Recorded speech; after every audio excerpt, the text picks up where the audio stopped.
Welcome back ناظرین، چلتے ہیں پروگرام کی جانب. جی سر. اچھا، اس میں دیکھنا یہ چاہیے کہ نکاح نامہ میں آپ کی کوئی ایسی کوئی ایڈیشنل شرط تو آپ نے نہیں لکھوائی جا رہی آپ سے کہ جس کے تحت آپ آنے والے دنوں میں یا ان حالات میں جو جن حالات کا آپ سے سوال سے ریلیٹڈ ہے ان میں آ کے آپ کے لیے کوئی قانونی معاملات کوئی اس میں کوئی ایسی چیز کوئی ایسی بات لکھوائی گئی ہو جو اس وقت تو آپ نے صرف رشتہ بنانے کی نیت سے لکھ دی گئی ہو، لیکن جب آپ ان حالات میں آتے ہیں تو آپ کے لیے اس پہ عمل کرنا نہایت مشکل ہو. اچھا، اکثر نا لو میرجز میں پسند کی شادیوں میں یہ دیکھا گیا کہ اس میں عشق کا بھوت سوار ہوتا ہے اور اس میں انسان چاہتا ہے کہ جو بھی شرط مجھ سے لکھوانی ہو آپ لکھوا لیں. ان شرطوں میں بھی بعض دفعہ آپ کا پلاٹ، آپ کی کوئی مالیت، ایسی مالیت کی کوئی چیز، آپ کی پراپرٹی، جائیداد، کوئی زمین فصل، کوئی چیز آپ سے نام لکھوا لی جاتی ہے، لیکن ان حالات میں آتے ہوئے وہ چیز بھی آپ کو ریٹرن کرنی پڑے گی، وہ آپ کی بیوی کے ساتھ جائے گی. نکاح نامہ میں بس دیکھ لینا چاہیے. میں لوگوں کو یہ تنبیہ کروں گا اس پروگرام کے حوالے سے کہ نکاح نامہ کو بغور اس کا جائزہ کریں. اس کے اندر کوئی ایسی شرط ہے جو ایڈیشنلی ڈالی گئی ہے یا کوئی ایسی شک ڈالی گئی ہے تو اس کو بغور اور بہت سوچ سمجھ کے دھیان سے، without any pressure, without any غلط فہمی، وداؤٹ اینی پریشر بھی اور وداؤٹ اینی غلط فہمی بھی کہ بعد میں اس کا استعمال اچھا ہی ہوگا. کیونکہ دیکھیں، حالات اور واقعات جب چینج ہوتے ہیں تو انسان کے بیہیویئرز میں بھی چینج آتا رہتا ہے. لیکن جب ایک شادی شدہ معاملات چل رہے ہوتے ہیں اس وقت بڑا اچھے معاملات اور پیار محبت سے اور خوش اسلوبی سے ہم چاہتے ہیں کہ اس فیملی کو، اس گھر کو ہم چلائیں. لیکن جب ہم ناچاکیوں میں اور خرابیوں کی طرف آتے ہیں تو نیچرلی وہ جو محبتوں کے رشتے ہوتے ہیں وہ نفرتوں میں چینج ہو جاتے ہیں. تو نیچرلی یہ جو چیزیں آپ کی لکھائی گئی ہوتی ہیں یہی پھر آگے جا کے اگین یوز ہوتی ہیں آپ ہی کے خلاف، جو اس وقت آپ کو جس پہ آمادہ کیا گیا تھا. سیکنڈلی، میں پھر یہ ایک چیز آپ کے ناظرین، اکثر لوگ چیکس وغیرہ بڑے اماؤنٹ کے یا حق مہر کے حوالے سے یا کوئی بھی ایسی شرط ماننے کے طور پہ، اس وقت ان کے پاس پیسے نہیں ہوتے لیکن سامنے والی پارٹی آپ کو آمادہ کر لیتی ہے کہ اگر آپ ابھی حالیہ اگر آپ کے پاس اتنا اماؤنٹ نہیں ہے تو آپ اتنے اماؤنٹ کا ہمیں ایک چیک دے دیجیے، جو پوسٹ ڈیٹڈ چیک کہلاتا ہے، PDC چیک. اب بات یہ کہ خدا نخواستہ جب انسان ان معاملات کی طرف آتا ہے جہاں پہ علیحدگی والے معاملات ہوتے ہیں اور آپ کی اس وقت اتنی استطاعت نہیں ہے کہ آپ اس چیک کو آنر کراؤ، تو ڈس آنر ہونے کی صورت میں بھی 489F لگے گا اور آپ کو حوالات کی جیل کی ہوا کھانی پڑے گی. تو یہ والے 489F کیا ہے سر؟ بیسیکلی ڈس آنر چیک جو ہوتا ہے، چیک باؤنس ہوتا ہے، یہ اس کے خلاف یہ FIR کٹتی ہے اور اس کا بڑا سخت قانون ہے. اور تو چیک والے معاملات میں بہت سوچ سمجھ کے چیک دینا چاہیے اور چیک پورا ہونا چاہیے، چیک میں کوئی ڈبلنگ نہیں ہونی چاہیے. اور آپ انسفیشینٹ اکاؤنٹ کی وجہ سے، اب گراؤنڈ اس کا کوئی بھی ہے، بعض دفعہ چیک اسٹاپ کرائے ہوئے ہوتے ہیں. تو بہرحال کہنے کا مقصد یہ ہے، ریزن کچھ بھی ہو اس کے پیچھے، آپ کا ڈس آنر چیک ہو جاتا ہے تو وہ بڑے طریقے سے اور سخت طریقے سے اس کو دیکھا اور سنا اور پرکھا جاتا ہے. سر، سامان جہیز کی لسٹ اگر جھوٹی بنائی گئی ہو تو کیا کرنا چاہیے؟ سامان جہیز کی لسٹ آپ دیکھیں، اگر ہم اپنے قرآن سنت سے اس کا مطالعہ کریں اس چیز کو تو، اور پھر حالیہ ہم اپنے معاملات کو دیکھتے ہیں، ہم لسٹ پہ بھی لڑ رہے ہوتے ہیں کہ یہ جھوٹی ہے، یہ سچی ہے، یہ ایسی ہونی چاہیے تھی اور یہ ویسی ہونی چاہیے، یہ اتنی طویل کیوں نہیں ہے اور یہ اتنی چھوٹی کیوں ہے. دیکھیں ہم کہاں جا رہے ہیں، ہم اپنے معاشرے میں، ہم اپنے آنے والی نسلوں کو کیا سبق دے رہے ہیں. دیکھیں ہمارے جو بڑے آباء و اجداد کر کے گئے، ہمارے لیے وہ ایک مشعل رہا، وہ چیز ہوتی ہے. اسی طرح جو ہم کر کے جا رہے ہیں اپنی اگلی نسل کے لیے، وہ بھی ایک لینڈ مارک ہوتا ہے. اب مسئلہ آ کے اٹکتا ہے کہ جھوٹی لوگ دعوے بھی جھوٹے بنا دیتے ہیں. مجھے تو حیرت ہوتی ہے اس میں، مطلب اتنی لالچ میں آپ گر جاتے ہیں یا دشمنی میں آپ اتنے انوالو ہو جاتے ہیں یا اس قدر آپ اپنے آپ کو انسانیت کے درجے سے بھی گرا لیتے ہیں کہ اس میں بھی جھوٹی لسٹیں ہو جاتی ہیں آپ کی. دیکھیں ہم بالکل ہم عدالت پہ ایک الزام تو یہ لگا دیتے ہیں کہ عدالتوں میں انصاف کا حصول بہت لیٹ ہوتا ہے، انصاف وقتی نہیں ملتا. لیکن ہم یہ نہیں دیکھتے کہ ہمارے ان معاملات کو جو پیچیدگیاں اپنے جھوٹ سے اور ہم اپنی کی گئی فنکاریوں کے تھرو جو ہم یہ معاملات، جس طریقے سے ہم حالات اور واقعات کو فیبریکیٹ کرتے ہیں، جس طریقے سے ہم حالات کو اپنے انداز سے چلانے کی کوشش کرتے ہیں اور اپنے الفاظ میں بتانے کی کوشش کرتے ہیں. دیکھیں وہ بالکل ڈفرینٹ سیناریو ہوتے ہیں, وہ اس کا کرائٹیریا. دیکھیں عدالت کا کرائٹیریا انصاف کا بالکل الگ ہے. قانون کیا کہتا ہے, عدالت کیا کہتی ہے کہ قانون سے بالا تر کوئی نہیں ہے, لیکن آپ اپنا سیدھا سیدھا مدعا لے کے آئیں اور میں آپ کو اس پہ آپ کا حق دلاؤں گی, آپ کو فیصلہ کر کے آپ کو انصاف کی فراہمی کو مؤثر بناؤں گی اور عمل درآمد بھی کراؤں گی. لیکن ہماری لالچیں, ہماری لالچ اور ہماری یہ جو ذہن کے اندر شیطانی کارخانہ چل رہا ہوتا ہے, یہ ہمیں مجبور کرتا ہے ان ایسی لسٹیں بنانے میں جس کا کوئی تصور ہی نہیں ہے, جو کبھی سامان گیا ہی نہیں ہے. اور اس لسٹ کو بنانے میں بھی ہم اتنا فخر محسوس کرتے ہیں کہ دیکھیں اس کا ایک طریقہ کار یہ سامان جہیز کی ایک لسٹ ہے. اگر آپ نے یہ شادی کے ٹائم پہ آپ دے رہے ہیں تو اس میں اس وقت آپ شرمائیں نہیں, آپ معیوب نہ سمجھیں, لیکن قانون شہادت کو بھی اگر آپ دیکھیں اور دیکھیں ہماری شریعت بھی کیا کہتی ہے کہ جہاں پیسوں کا عمل دخل ہو یا کوئی چیز کے معاملات ہوں آپ لکھت پڑھت کر لو. صحیح, اگر آپ ایک چیز دے ہی رہے ہیں تو دیکھیں اس کی پراپر ایک ریسیونگ ہوتی ہے, آپ وہ لے لینی چاہیے. اس وقت کا وہ دستخط ایک نہ لیا ہوا بعد میں آپ کو اتنی ساری پریشانیوں کی طرف لے جاتا ہے دونوں سائڈس کو. تو بہتر یہ کہ جو آپ چیز دے رہے ہیں اس کی آپ اس کی کرا لیں, ریسیونگ کرائیں, تاکہ جن کو وہ مل رہا ہے, جس کے گھر وہ سامان جا رہا ہے, وہ بھی تاکہ پابند رہیں کہ ہمارے پاس یہ سامان آیا. اکثر چیزیں لڑکیاں ناراض ہو کے اپنے گھر چلی جاتی ہیں اور لڑکی کا سامان اس کی الماریوں میں پڑا رہ جاتا ہے.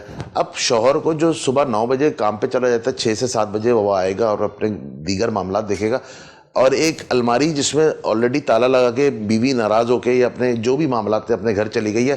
اب اس کو کوئی خدا نہ خواستہ کوئی ایسا تو اس کے پاس کوئی چشمہ ہے نہیں جو اس کو الماری کے اندر کا سامان دکھائے گا. تو بعض دفعہ آپ کا دعویٰ سچا ہوتا ہے لیکن اس بندے کی پوزیشن میں نہیں, اس کی پرابلم کریٹ کر دیتا ہے کہ اس کی نالج میں وہ چیز نہیں ہوتی ہے کہ یہ پڑی کدھر ہے.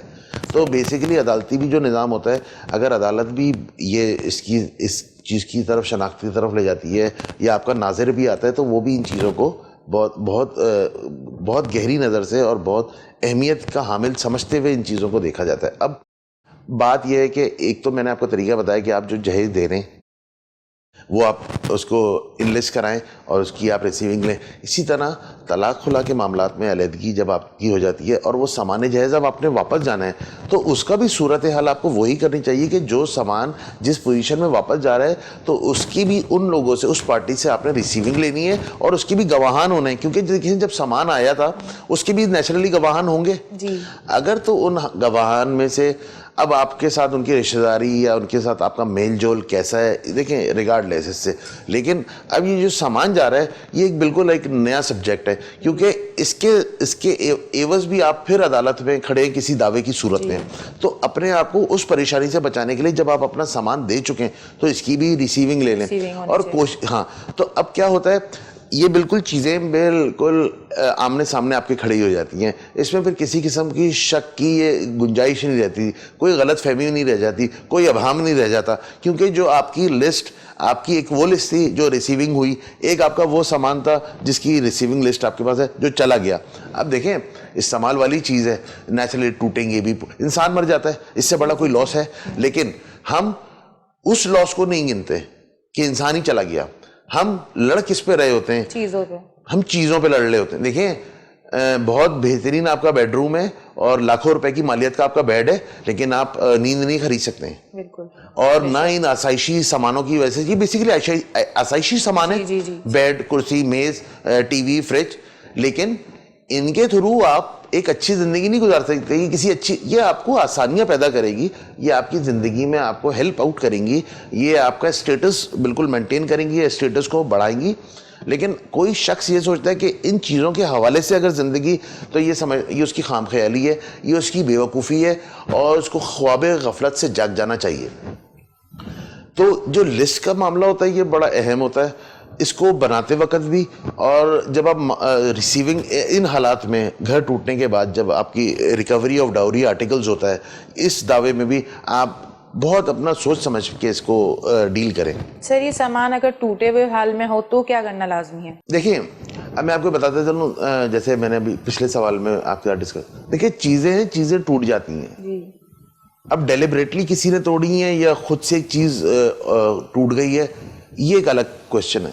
لیکن دیکھیں عدالت بھی دیکھتی ہے, اب لوگ شادی کو آج ہو گئے 16 سال, شادی کو ہو گئے 16 سال, آپ دیکھیں تو دعویٰ تو دیکھیں, آپ دعویٰ تو دیکھیں. 16 سال میں سمجھتا ہوں بچہ جوان ہو جاتا ہے. جی 16 سال کی عمر میں اگر ماشاءاللہ بچہ جوان ہو جاتا ہے, اپنی بلوغت پہ پہنچ جاتا ہے, تو کہنے کا مقصد یہ کہ لیکن ہمارا دعویٰ کیا ہوتا ہے کہ وہ جو سامان, وہ جو سیٹھی یا اس وقت جو بیڈ سیٹ آیا تھا یا اس وقت جو بھی ہمارا معاملات آئے تھے یہ جہیز سے ریلیٹڈ, جو بھی سامان کے ٹی وی ٹرالی اور ایکس وائی, یہ ٹوٹا ہوا ہے. آپ یہ بتائیں یہ دعویٰ بنتا ہے؟ یہ میری گھر ہی ٹوٹ گیا, گھر ٹوٹ گیا, ایک تو گھر ٹوٹ گیا, آپ چھوڑیں وہ تو ایک الگ بحث ہے کہ گھر ٹوٹ گیا. اس کے بعد 16 سال پہلے لائی ہوئی وہ ٹی وی ٹرالی یا وہ بیڈ سیٹ یا وہ آپ کی ڈائننگ ٹیبل ٹوٹ گئی اگر, جس کی مزے کی بات اگر آپ کے پاس ریسیونگ بھی نہیں ہے, آپ دعوے کو دیکھیں. کیا ایسے دعوے عدالت کا ٹائم ضائع نہیں کرتے؟ بالکل. اچھا اب دیکھا یہ جاتا ہے, ہاں اس میں گنجائش کہاں پر ہے؟ گنجائش یہ ہے کہ آپ کی شادی ہوئی اور سال سوا سال ہی گزرا ہے, ایک نئی شادی ہے اور ہاں کم سے کم ٹائم, خدا نخواستہ اس میں کچھ ایسے معاملات, کچھ ایسی ناچاکیاں, کچھ ایسی غلط فہمیوں نے جگہ لے لی ہے جہاں پہ اب ساتھ رہنا جو اللہ پاک نے ایک حدود متعین کی کرائی ہوئی ہیں ہم کو, ہم اس حدود کے اندر نہیں رہ سکتے ایز میاں بیوی. اب ہمارا علیحدہ ہونا ہی ہمارے لیے اچھا ہوتا ہے. تو بیسیکلی اس حوالے سے جب یہ سامان کے معاملات ہوتے ہیں, دیکھیں یہاں یہ چیزیں کاؤنٹ ہوتی ہیں کہ سال سوا سال, 6 مہینے, 12 مہینے, 14 مہینے, 18 مہینے یا یہ 2 سال کم ٹائمنگ میں. اس میں ہاں اس میں اگر تو کوئی چیز ٹوٹ گئی ہے تو بالکل, اور آپ کی ہاتھ میں آپ کی دی ہوئی ریسیونگ ہے, آپ کا اپنا کام, آپ کی جو انفارمیشن ہے, جو آپ کا کام ہے, ہوم ورک ہے, وہ پورا ہے, تو نیچرلی اس کے ساتھ عدالت پابند کرتی ہے شوہر کو کہ اس کے اگینسٹ نقد آپ کو پیسے, لیکن اس کے ساتھ آپ کی پرچی بھی ہونی چاہیے.